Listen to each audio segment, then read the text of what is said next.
Bom dia! Primeiramente, antes da gente dar início à nossa videoaula, vocês vão assistir um vídeo sobre a população brasileira. Preste atenção no vídeo e logo após nós vamos dar continuidade falando sobre a população brasileira.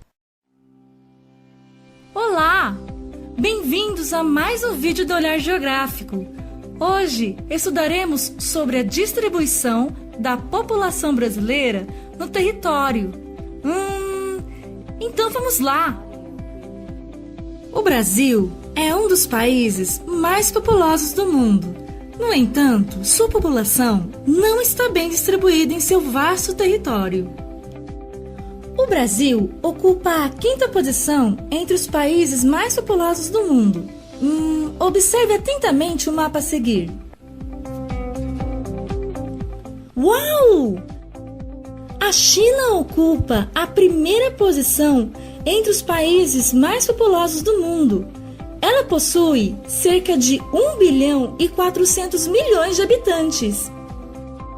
Quanta gente!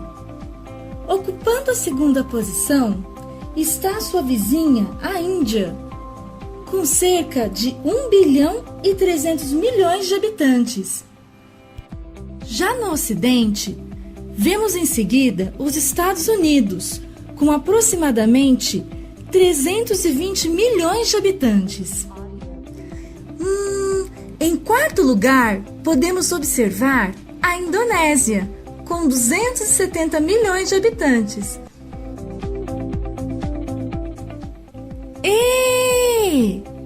Até que enfim, o Brasil, ocupando a 5ª posição com cerca de 205 milhões de habitantes em seu território. Bem, como vimos, o Brasil é um país muito populoso, ocupando a 5ª posição. Porém pouco povoado. Parece um pouco confuso, mas vamos ver o que isso significa? Estabeleça o seguinte raciocínio. Se dividirmos a população brasileira pelo seu vasto território de 8,5 milhões de quilômetros quadrados, teremos uma média de 24 habitantes por quilômetro quadrado.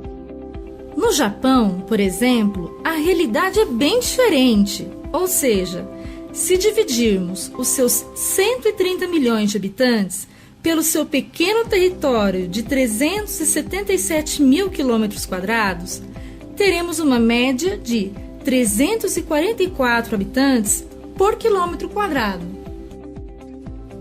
O que esses dados nos dizem? Eles nos revelam que o Brasil é um país pouco povoado, pois apresenta poucos habitantes por quilômetro quadrado, se comparado, por exemplo, com o Japão, que possui um número muito elevado de habitantes por quilômetro quadrado. Porém, a média de habitantes por quilômetro quadrado não revela a realidade.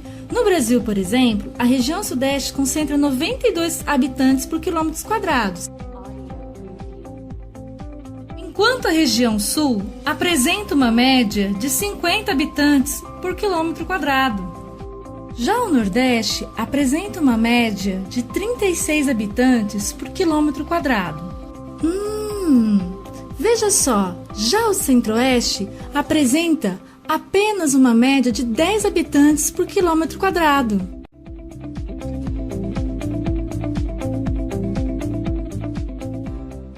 A região Norte possui apenas a média de 5 habitantes por quilômetros quadrados, apesar de apresentar a maior extensão territorial.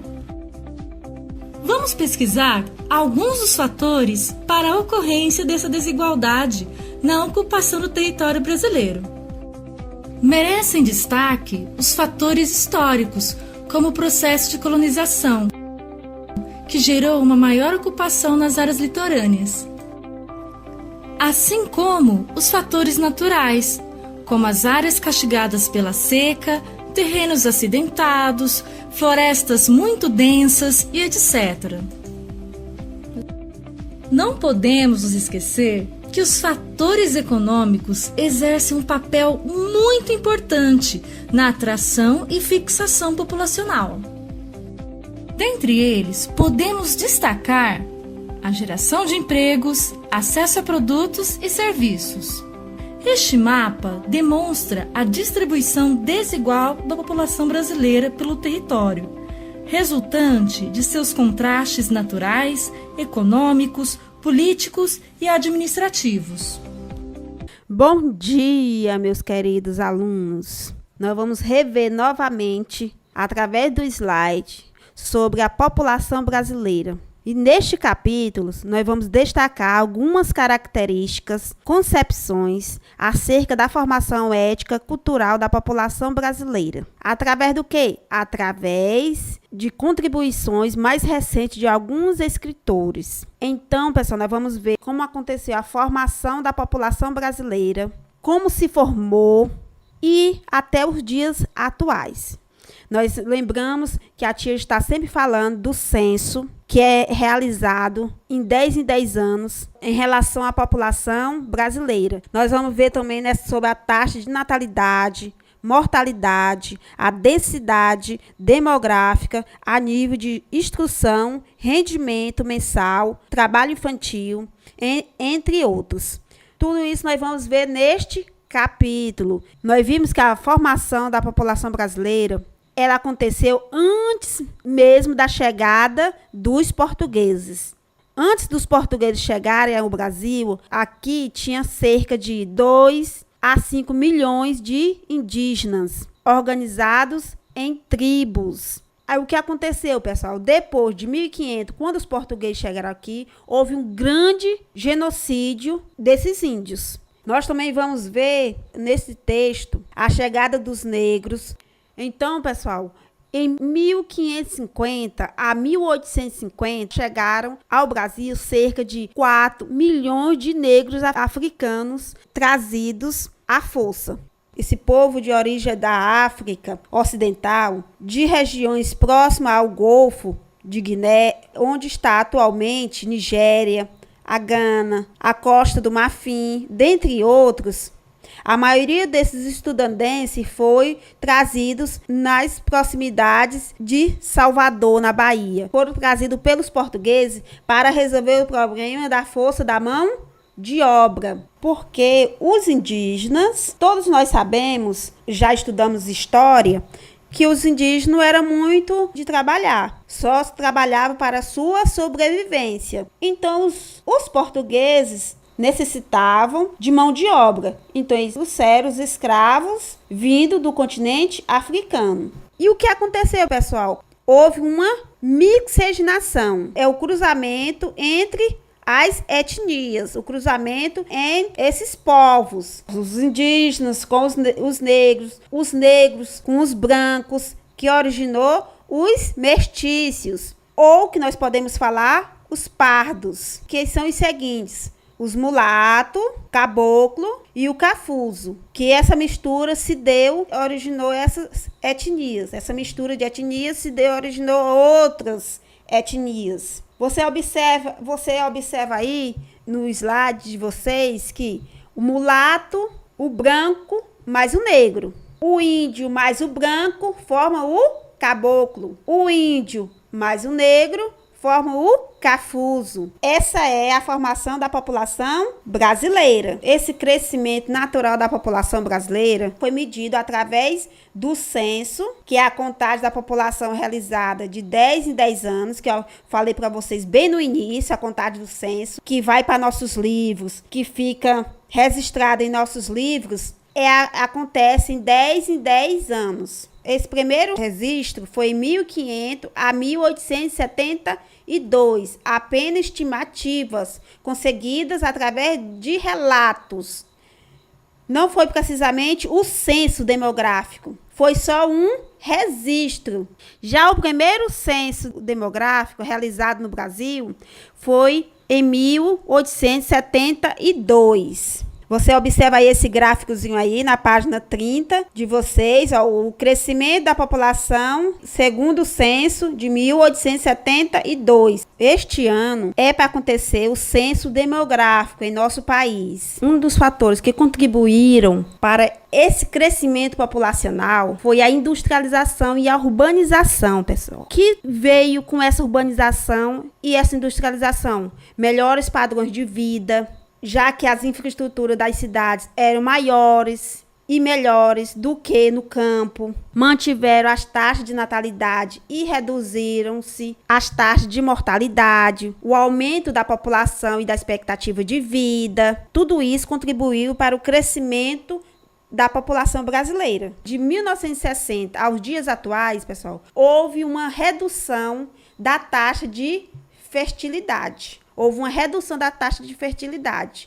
O que quer dizer essa taxa de fertilidade, pessoal? O número médio de filhos por mulheres em seu período fértil. Então, o que aconteceu? As mulheres passaram a se cuidar mais, tomar anticoncepcional, usar preservativo. Então, passaram a ter menos filhos. A entrada da mulher no mercado de trabalho fez com que ela também diminuísse essa quantidade de filhos. Com isso, também houve um crescimento do IDH.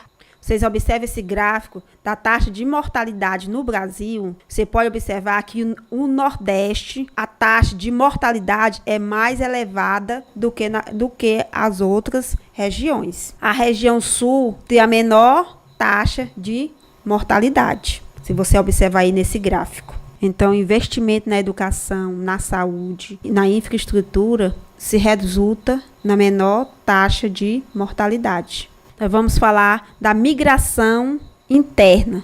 Antes de falar da migração interna, pessoal, nós vimos que tem 2 motivos de deslocamento de pessoas.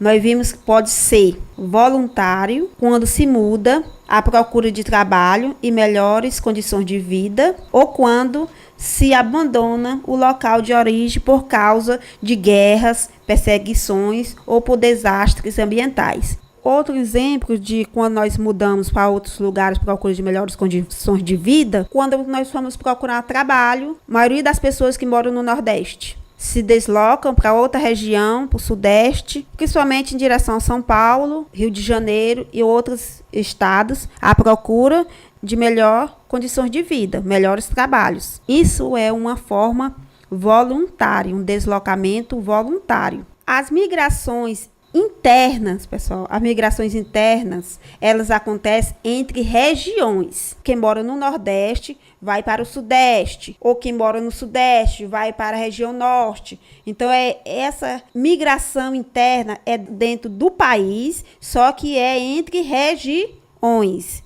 Do Sudeste para o Nordeste, Nordeste para o Sudeste. São migrações internas, dentro do seu próprio país. Observando na página 33, nos 2 mapas de 1950, 1970, a migração aí foi entre as regiões. Você pode observar essa setazinha aí nos mostrando essa migração interna. E por que eles migravam?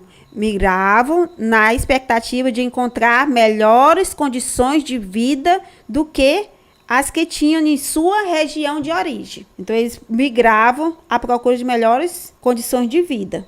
Pode haver, pessoal, outro tipo de migração. Estamos se referindo a imigrante. Imigrante, o que é imigrante? É com a entrada de uma pessoa em um país para viver nele. Então, imigrante, a entrada. E emigrante, saída de uma pessoa de seu país de origem para viver em outro. Meus queridos alunos, vocês sempre acompanham a tia com o livrozinho, essa atividadezinha, exercitando o que aprendemos do texto, vocês vão fazer em casa como uma atividade. Essa atividade na página 36, exercitando o que aprendemos do texto, vocês vão fazer essa leitura e depois responder com calma, observando bem os estados no mapa, quais esses grupos imigrantes que se dirigiam para o Brasil. Então, hoje à tarde, você já responde a nossa atividade. Você pode responder até a página 38, da 36 a 38.